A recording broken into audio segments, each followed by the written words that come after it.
That's it. So the title of this session is, are you sitting on a retail media goldmine? And so, Nikhil, I actually want to ask you the question, are we sitting on a goldmine? Yeah, we are. As Daniel showed, the projections are strong. And the gold mine in particular comes from marketplaces and third-party sellers in marketplaces who are insufficiently monetized right now. And so that's the gold mine to be tapped. Awesome. So I will let you set the stage, Okay. and I'll show you what's at stake. What's the gold mine? Sure. Okay. Let me outline that.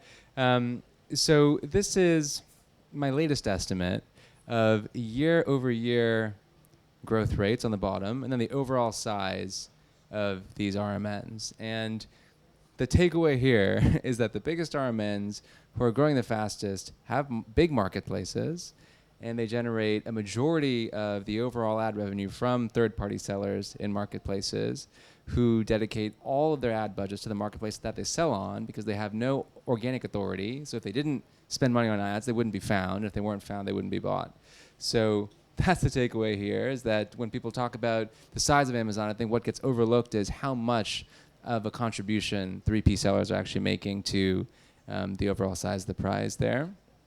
And then somewhat different from what Daniel showed, this is our latest data on where the money's coming from that's spent on retail media. We're showing more than half of the money coming from existing trade and existing shopper budgets. And so this is from the biggest suppliers of the biggest merchants around the world. The key thing to note here as well, to bring it back to marketplaces, is that the 3P sellers are spending digital media dollars on retail media. They don't have the kind of sales, the kind of trade and shopper relationships with the big merchants that the smaller sellers do. So that's another point here to notice, that if I were to draw this graph for 3P, it would be pretty much all shifting from search or social into retail media. And then just a couple more slides to set the stage. This is the big challenge for retailers, which Daniel pointed out. If more than half the money is coming from trade and shopper today, that's money that the retailers are already getting.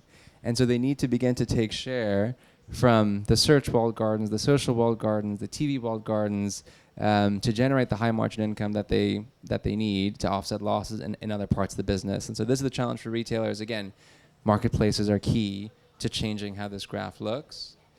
And finally, before we go into the study's findings, this shows for the large commerce networks, which are $1 billion plus in revenue that I had on that first slide, they're getting about 30% of spend from their biggest suppliers, and they have those shopper and trade relationships. More than half the spend is coming from small advertisers. I think that this is hugely overlooked in the conversation about retail media, frankly. For the smaller commerce networks, as they scale up, they're going to tap into more small advertisers as well, and aggregate a lot of that third-party demand to grow. So Right. So I guess we indeed are sitting on a gold mine, and the gold mine is marketplace and long tail, mid and long tail advertisers. Right. And so, I guess, where do we dig? Why is it still not an opportunity that retailers are seizing to the full extent of this opportunity? What are the challenges? What are the right ways to approach it? I think one challenge is cultural, in the sense that the retailers' most important relationships are with their biggest suppliers, and they're going to focus on the head of the market and try to and then the biggest suppliers also want more leverage with retailers, so they're trying to allocate more trade and shopper dollars to retail media to get leverage in those relationships. And so culturally, retailers haven't been focused as much on the long tail or the mid tail. And then also the tech that's been built for retail media is conducive to the biggest advertisers. And on the retails, on the RMN side, the managed services that they run are also conducive to the biggest advertisers. So I think that there's a massive mid and long tail that's being underserved technologically and culturally, and I think that that's why this hasn't been mined quite yet. Okay, yeah, interesting. Also because these solutions come from the media world, right, and they are not rooted in the retail world, right. So they can't address correctly the actual needs of retailers and the smaller advertisers. Right. Interesting. Right. And so what's the size of this opportunity?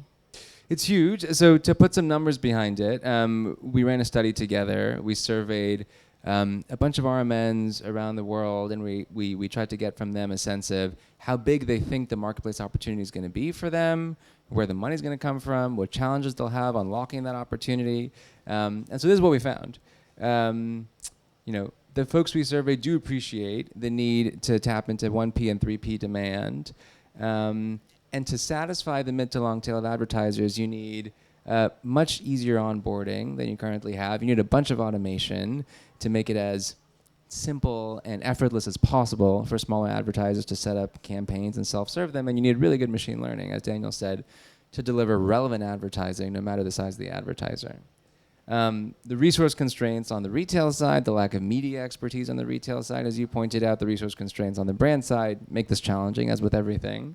And so to put some numbers behind it, to answer your question, so this is what we saw across 160 RMNs around the world. How much of your revenue currently do mid and long tail advertisers contribute?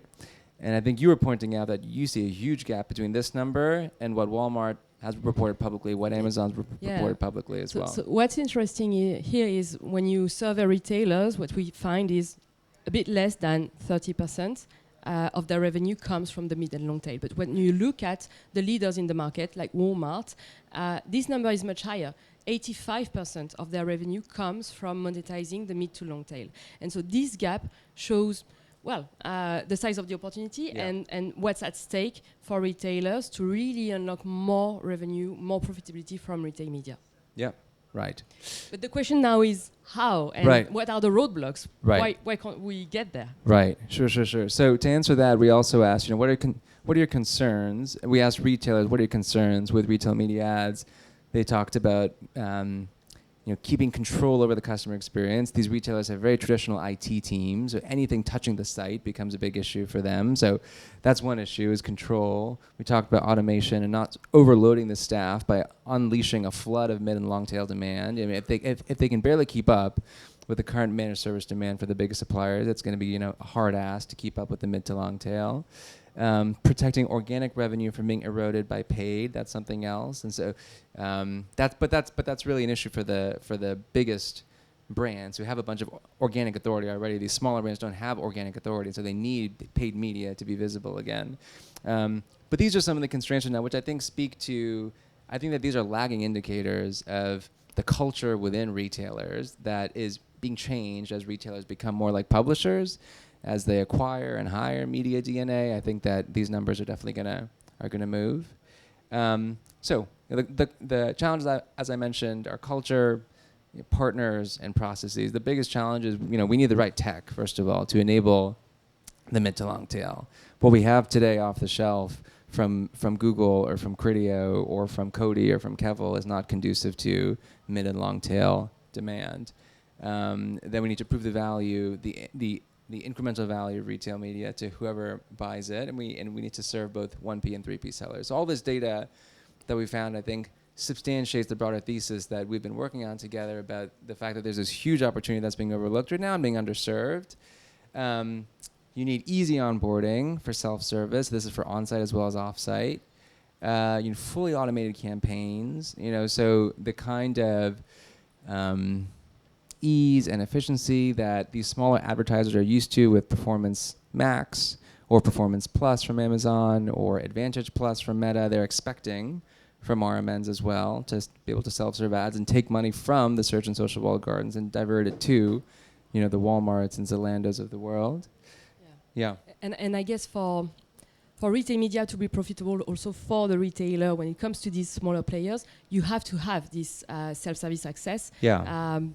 To just be able to onboard all of these sellers. Right. So otherwise, also the volume play. Yeah. Right. Otherwise, the retailer becomes like an agency, and they have to hire agency talent to do that.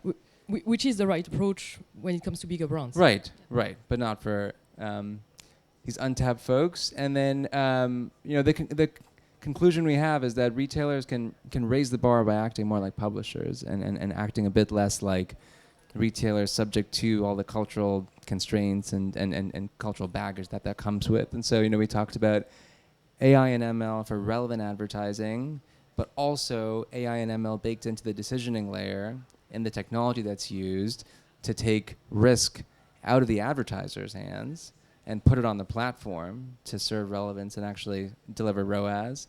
Ease of onboarding has been a theme throughout all these data points. Strong customer service for these smaller sellers, and then comprehensive analytics. And so I think all of this really substantiates the need for tech that has a heritage in marketplaces and is using that heritage in marketplaces to then serve this need in retail media, rather than starting with tech and search and trying to expand that to marketplaces, or starting that with tech that has a heritage in display and try to expand that to marketplaces. That's the wrong direction of travel. It hasn't worked to date. And it's working for Amazon Walmart because it's homegrown in those cases, for the biggest retailers. But for those who can't build, in-house ad tech to the extent that Amazon Walmart can, they need third-party partners to help. Yeah, no, totally. And I guess as a final comment, one thing that is striking here in your numbers is retailers say that AI and machine learning is one of their key needs, along with ease of onboarding and I guess campaign automation. And in contrast to that, it's also what they are the least satisfied with their current technology. Right. Yes. Yeah. So this question is, how satisfied are you currently with these capabilities? And to your point, the biggest gap in satisfaction is AI and ML capabilities to support precise targeting and personalization. So, it's much easier said than done, but that really is the key. Thank you very much. Thank you. Yeah. So I guess in a nutshell, not overlooking marketplace and mid to long tail advertisers, and really leveraging AI-powered ease of onboarding, self-service technologies to accelerate and to start digging into that gold mine. Yeah, absolutely. And I would just say to conclude that retail media is a couple decades old. If you go all the way back to TV screens in Walmart, I mean, that was the original in-store media network. And I think at every stage in its maturation, it's reached a point of saturation with the current hot topic and has to go beyond that. So, in the 80s and 90s, it was the in-store topic, and then that saturated, and then they focused on-site. Now, on-site seems saturated, maybe tapped out, so the focus is off-site. I think that this is honestly the next lever of growth and profitability for retailers. Once they nail on-site and off-site, then they have to lengthen the tail of demand to be able to continue scaling. Otherwise, they're not going to generate the high margin income that they need. So thank you for doing the research with us, and I appreciate you having me here. Thank you. Thank you, Nikhil. Thank you all. Thank you. Let's continue the conversation over coffee.